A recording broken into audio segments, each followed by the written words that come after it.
Today I'm going to talk to you about 10 things I wish I knew before I started my decluttering process. These things will save you time, energy, and stress as you decide what to do with 20 to 30 years of stuff. Number 7 will be especially helpful, so let's get started.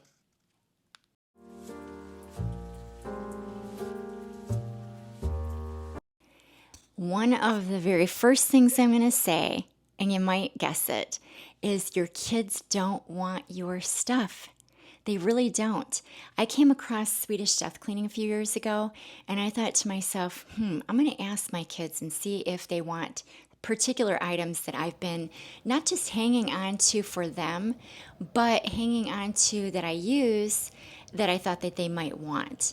And so I asked them, and a couple of items came to mind. Number one was my white dishes that I use for special occasions. I pull those suckers out maybe a handful of times a year, but they clog up the cabinets.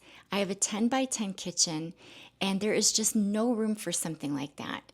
It's just aggravating having to, have my room taken up with this huge set of dishes that isn't really of value to me in a sense that I don't use them very often. And I could have, but I like my other dishes better. I thought about, should I just go ahead and use these for every day? And the answer is no. I really love my other ones. So I thought, yeah, goodbye. And as far as another item that I came across that I thought of, I wonder if they want these, was these glass hurricane candle holders that I would pull out a couple times a year just for, again, special occasions. And the other times a year, they were stuck on my shelf collecting dust. And every time I would clean them, there would be streaks on there, dust particles still there, smears from my fingerprints. And it was just so aggravating. I got so tired of cleaning those things and looking at them dusty. So I said goodbye to those, and I'm so happy I did. With the candle holders, I sold those on eBay. And with the dishes, I sold those to a company called replacements.com. I had previously had an experience with them. I went in person that time, and it was great. We got to go to their museum. They have presidential china.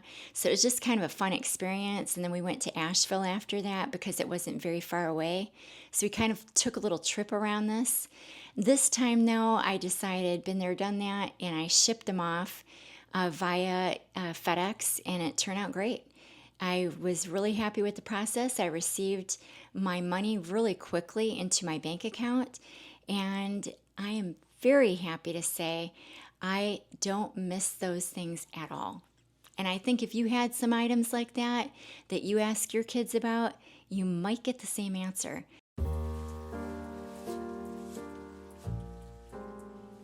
Oh, those sentimental items. That is another category of items that is difficult. And it's not just that we love them. Sometimes it is because they're related to our children. But there are times that we have items like we inherited, for instance. And I'll give you an example or two. My grandmother painted a rooster, and it was ceramic, and it was shiny, and it was in colors that did not coordinate with a thing I had in my house. So I stuffed the little rooster in, well, I shouldn't say little, it was about 16 inches in height, and by 12 inches, it was quite a large rooster. I put it in a bin, and there it sat. I also did the same thing with my dad's puppet that he made when he was a kid, and my mom, this is a biggie, she decided to buy as an investment a China doll of Shirley Temple. It literally scared my kids when I took it out of the bin to show them. They did not know what to think. So needless to say, I didn't want them. That's why they were stored. My kids definitely didn't want them. And I just passed them along to the donation where maybe somebody would find joy in them. And if you do like an item, go ahead and keep it. And maybe display it, enjoy it. Don't stuff it in a bin. And if you feel like you could part ways, but it's still a little touchy, maybe just give it some time. Or you do part ways with it, maybe just take a picture. Little intermission. Please subscribe to my channel. Please like this video, and please leave me a comment below. I would absolutely love it if you gave me some ideas that I haven't covered here.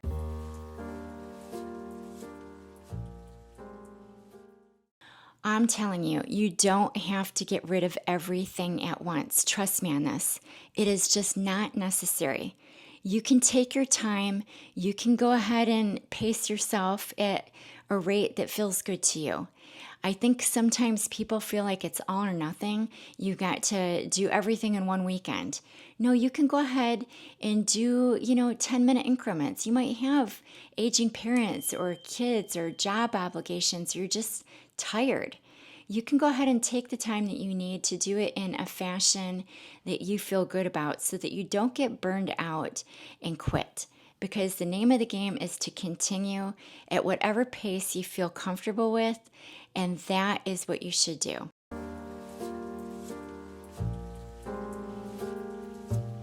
What if you make a mistake? I think we've all thought that, right? It is possible you might make a mistake, but is it also possible that you would get rid of this item and never think of it again? That is honestly the most likely situation to happen. Oftentimes, if I have an item that I'm worried about, I just go ahead and say, you know what?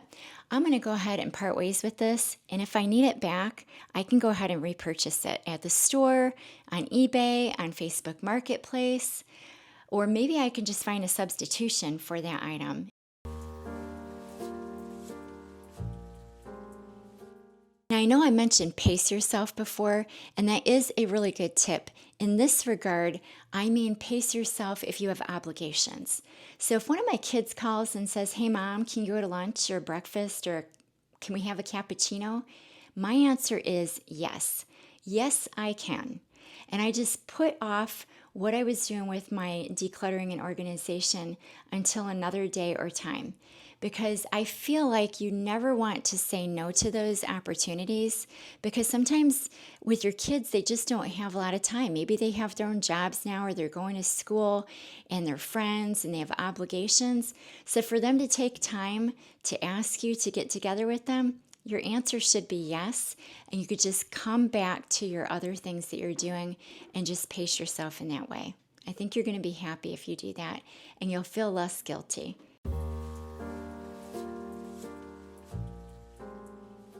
We have all come across those items that we're like, uh-oh, should I get rid of it? Should I not? And it requires more thought. Don't let that hang you up.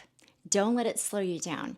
Have a box and just set that particular item in it. You can come back to it, because something like that could take half a day to think about, and you don't want to stop your momentum when you get going. So just set it aside. You can even take a couple months to think about that. There's no pressure. You don't have somebody, standing over your shoulder saying you've got to get rid of something.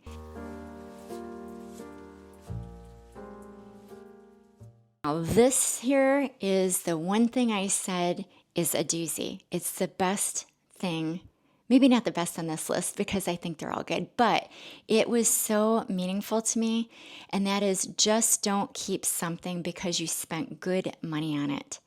We have all been there. I particularly, I'll give you for instance, this is stuff I'm getting rid of, by the way. I just spread it out so that you could see that I am still decluttering even though I've been doing this a long time.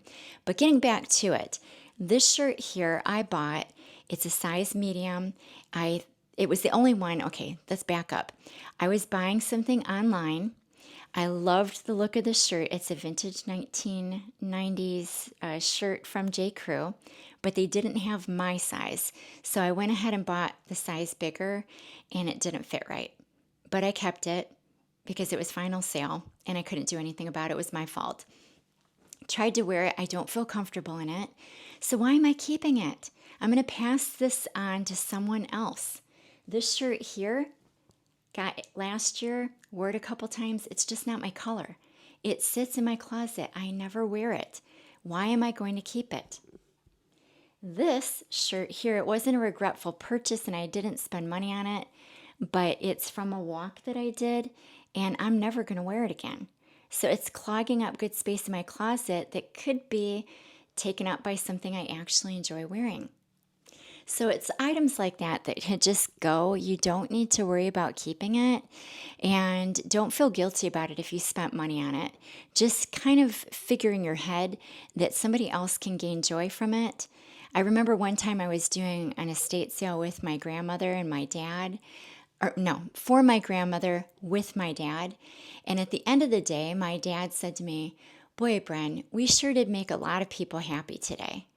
And I never stop thinking about that when I part ways with things, is that I'm going to make someone's day. Someone that needs a particular item, and I'm going to donate that, and they are going to get it for a really good price, and they might need to get it at a good price.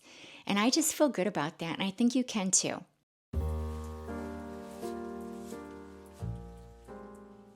Now, this is sort of related to the last thing. You cannot get your money back. Well, you can partially, but you can't get the full price back most likely. But how you can get it back partially is that you can sell it on eBay, Facebook Marketplace, or something like that. And those are great sites to get your money back in a portion. Sometimes you can get more than what you paid for it. It just depends, and don't want to get your hopes up on that one. But I've been selling on eBay now since 2000, actually 2000, and now it's 2024. And I enjoy it. I absolutely love it. I sold recently some Coach purses that I had in my closet that were just collecting dust. And I just didn't want to deal with that anymore. I didn't want to maintain them anymore, and I wasn't using them. So I actually sold them for more than what I paid for them. It literally takes 5 minutes to list an item these days on eBay. It is crazy. It blows my mind. I used to have to download pictures from my real camera to my computer and then onto eBay. That whole process would take me about 25 minutes per listing. So 5 minutes is quite a savings of time.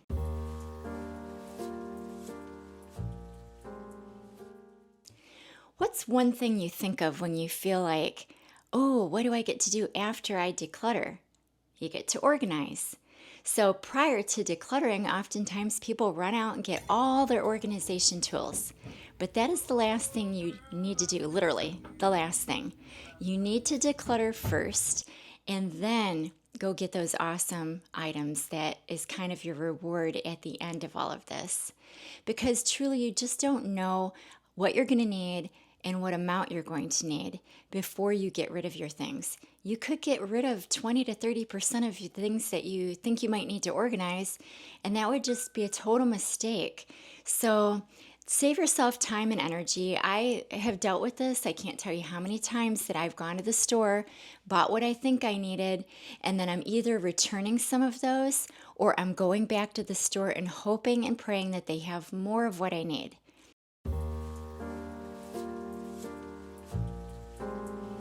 This is a very good tip and something that I made the mistake on previously, but no more.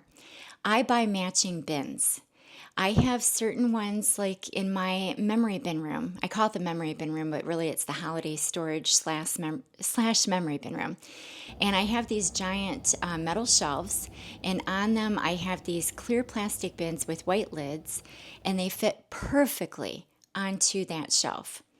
And I think oftentimes, like, what if I would have bought a bunch of different mismatched sizes? Would it look as good? Mm-mm. It wouldn't be as peaceful and serene and just eye-catching as it is now, because I have all of the bins in the same size, the same type. So it all looks just really nice at the end of the day. Another item that I use and that you can check out in this video and my home tour is the Torcus bin. It's by IKEA, and it's absolutely a game changer in my storage in my house. I use it all over the place, and you can see how I use it in that video. I think you'll really find a lot of information in that video outside of this as well. So please check it out. And lastly, please give me some comments about items that you've gotten rid of that you haven't regretted, or maybe you have regretted them. And also tips and tricks that you might have that can help me, because I am always looking for extra knowledge to put in my arsenal.